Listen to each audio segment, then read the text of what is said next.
dalam rangka menyambut Hari Raya Idul Adha 1440 Hijriah, pemerintah Provinsi Aceh bekerja sama dengan pihak Kabupaten Aceh Timur menggelar pasar murah di sejumlah kecamatan di Aceh Timur.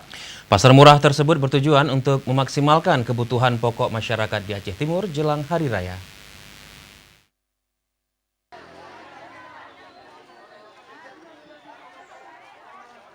Beginilah suasana ramainya kaum ibu-ibu saat belanja kebutuhan sembako pasar murah di Penasah Sematang Kedai, Kecamatan Perlak Timur, Kabupaten Aceh Timur. Pasar murah ini digelar oleh Dinas Perindustrian dan Perdagangan Provinsi Aceh bekerja sama dengan Dinas Perdagangan Koperasi dan UKM Aceh Timur. Digelar selama 4 hari berturut-turut di 4 kecamatan dalam Kabupaten Aceh Timur, yakni Perlak Timur, Bedawa, Juluk, dan Kecamatan Ranto Perlak.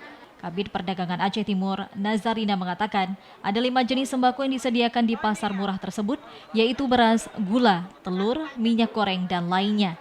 Semuanya sembako di pasar murah ini dijual dengan harga yang terjangkau dengan harapan dapat memenuhi kebutuhan masyarakat di Aceh Timur menjelang Hari Raya Idul Adha 1440 Hijriah. Pasar murah ini diadakan untuk membantu masyarakat yang mendapatkan harga bahan pokok yang mereka butuhkan menjelang Idul Adha ini, sehingga masyarakat bisa mendapatkan barang-barang kebutuhan mereka. Pasar murah ini kan tidak boleh dibeli oleh pembeli atau pedagang, karena kalau dibeli oleh pedagang ini kan mereka jual lagi, artinya untuk kepentingan bisnis ya.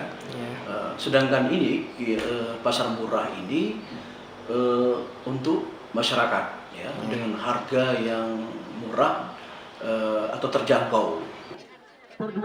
Sementara Camat Perlak Timur Mukhtaruddin Yusuf mengungkapkan bahwa sembako di pasar murah ini hanya boleh untuk dikonsumsi sendiri dan tidak diperjualbelikan kepada para pedagang.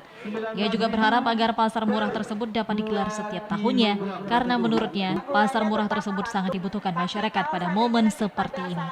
Dari Aceh Timur, Said Maulana, TVRI Aceh melaporkan.